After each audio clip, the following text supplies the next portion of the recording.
ராஜசேகர் மாஸ்டராக தான் எனக்கு தெரியும்.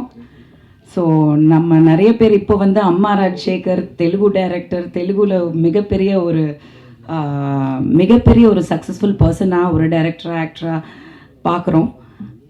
பட் எனக்கு வந்து தெரிஞ்ச ராஜசேகர் மாஸ்டரை பற்றி நான் சொல்கிறேன்.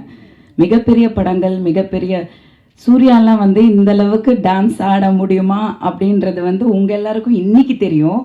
ஆனால் மாஸ்டர் வந்து அன்றைக்கி ஒர்க் பண்ணதை நான் கண்ணால் பார்த்துருக்கேன். ஸோ சந்திப்போமான்ற படம் வந்து சூர்யா பண்ணது உங்கள் எல்லாருக்கும் எத்தனை பேருக்கு ஞாபகம் இருக்குதுன்னு எனக்கு தெரியல. But my sister Preetha acted in that film. First Tamil film வந்து பிரீதா பண்ணது வந்து சந்திப்போமா. ஸோ மாஸ்டர் வந்து நாங்கள் ஒரு நிறைய ட்ராவல் பண்ணோம். அந்த படம் சாங்ஸ் எல்லாம் மாஸ்டர் பண்ணாங்க. ஸோ நார்த் இந்தியா ஃபுல்லாக வந்து ட்ராவல் பண்ணோம். I use to do styling and makeup and hair dress எல்லாமே. அந்த காலத்தில் வந்து நிறைய சின்ன படங்கள், சின்ன ஹீரோ படங்கள் அந்த காலத்தில் Suriya is also upcoming. Vijay, Suriya எல்லாமே அப்கமிங் தான்.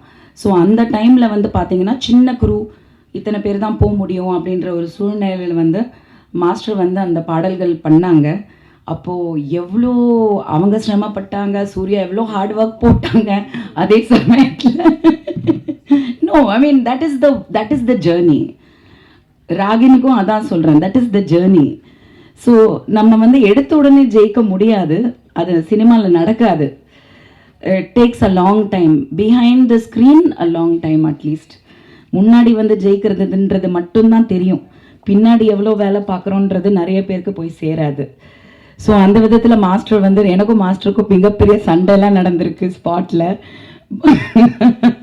he has seen I have been a very protective sister towards Preetha and everything. But அதை தாண்டி we know, because அவரும் ஒரு ஃபேமிலி மேன், அவரோட ஃபேமிலி அவரை எப்படி ப்ரொடெக்ட் பண்ணுவார் அப்படிங்கிற மாதிரி தான் நானும் இருந்தேன். So we connected and I'm so proud to say that I'm seeing him here. இன்னைக்கு வந்து மிகப்பெரிய like more or less same age group தான் நினைக்கிறேன். பட் இன்னைக்கு இவ்வளோ பெரிய ஒரு டைரக்டராக, ஒரு சக்ஸஸ்ஃபுல் பர்சனாலிட்டியாக பார்க்கும்போது, சினிமா இண்டஸ்ட்ரியில் பார்க்கும்போது ரொம்ப ரொம்ப பெருமையாக இருக்குது. So congratulations first. என்ன நம்ம ரொம்ப நாளாக சந்திக்கல. ஸோ படத்தை பற்றி சொல்லணுன்னா, வெட்டு பேரே வந்து வெட்டு 1 துண்டு 2ன்னு சொல்லுவாங்க இல்லையா. So first half and second half அப்படின்னு தான் நான் பார்க்குறேன். ஸோ அப்படி பார்க்கும்போது வந்து இன்டர்வல் பிளாக், இந்த படம் வந்து தெலுங்குல தலை, ரைட்? தலா, ஓகே. அதான் தலையா தலாவான்னு தெரில, நான் தலைன்னு சொன்ன தலா. ஸோ அந்த டைட்டிலில் வந்து ரிலீஸ் ஆன படம் மிகப்பெரிய வெற்றி அடைஞ்சிருக்கு தெலுங்குல. ஸோ நம்ம தமிழ்நாடை பொறுத்த வரைக்கும் ராதா சொன்ன மாதிரி அதர் லாங்குவேஜஸ்க்கு தான் நம்ம அதிகமாக சப்போர்ட் பண்ணுவோம், நம்ம லாங்குவேஜை விட அதிகமாக வந்து சப்போர்ட் பண்ணுவோம். ஸோ அந்த விதத்தில் வந்து இந்த படம் வந்து ஒரு தமிழ் பர்சன், நம்ம மாஸ்டர் தான் எடுத்திருக்காரு. ஒரு தெலுங்கு டைரக்டராகவோ இல்லை ப்ரொடியூசராகவோ இல்லை டெக்னீஷியனாகவோ நான் பார்க்கல. ஸோ உங்கள் எல்லாருக்கும் சொல்லணும் அது அப்படின்றதுக்காக தான் நான் அதை பற்றி, பாஸ்ட்டை பற்றி இங்கே பேசினேன். ஸோ கண்டிப்பாக வந்து அதில் வந்து உணர்வுகள் ஜாஸ்தி இருக்குது அந்த படத்தில். நான் பார்த்தேன் அந்த இன்டர்வல் பிளாக் வந்து it's amazing, something that we have to watch.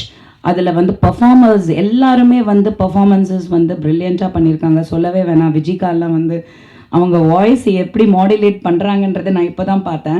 இங்கே பேசுகிறதுக்கும் படத்தில் பேசுகிறதுக்கும் சம்மந்தமே கிடையாது. ஸோ அந்த விதத்தில் I think it is a action packed entertainer. And ராகின் next generation hero. So it's like மிந்திலாம் வந்து ரவி சார் சொன்ன மாதிரி அடுத்த வாரிசு தான், வாரிசு நடிகராக தான் சொல்லுவாங்க. ஆனால் இப்போ என்னமோ நெப்போட்டிசம் அப்படி இப்படின்னு சொல்லிட்டு கெட்ட வார்த்தை பேசுகிறாங்க இங்கிலீஷில்.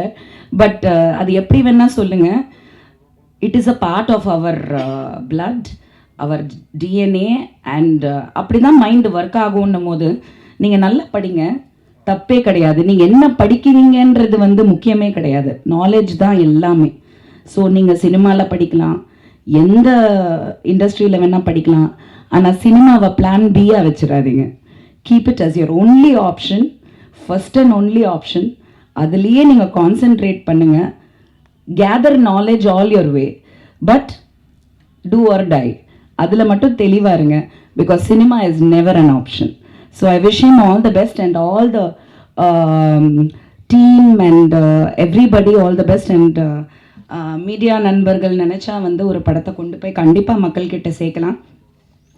ஸோ தயவு செஞ்சு ரிவ்யூஸ் சரி, எல்லாமே சரி, எல்லா படங்களுக்கும் நீங்கள் தப்பாக கூட எழுதுங்க, உண்மை எழுதுங்க, தப்பு கிடையாது. ஆனால் கொண்டு போய் சேருங்கன்றதான் சொல்கிறோம். பெரிய படங்களுக்கு வந்து போகிற விமர்சனங்கள் வந்து ஜாஸ்தி இருக்குது, கிரிட்டிசிசம் கூட ஜாஸ்தி இருக்குது. ஏன் வந்து எல்லா படங்களுக்கும் நீங்கள் எழுத மாட்டேங்கிறீங்கன்றது வந்து மிகப்பெரிய கொஸ்டினாக இருக்குது. நிறைய படங்கள் ரிலீஸ் ஆகுது, எல்லா படங்களும் ரிவ்யூஸில் வருதான்றது இல்லை. அது ஏன்? இங்கே வரும்போது எல்லாரும் எத்தனை பேர் வர்றீங்களோ அத்தனை பேர் தான் வர்றீங்க, ஓகே. பட் அதே இம்பார்ட்டன்ஸ் கொடுங்க, திட்டுங்க, எங்களை திருத்துங்க, ஆனால் நீங்கள் எழுதுங்க, குரல் கொடுங்கன்றது தான் என்னோட கோரிக்கை. ஒரு ப்ரொடியூசர், டைரக்டர் அண்ட் ஆக்டராக நான் கேட்குறேன்.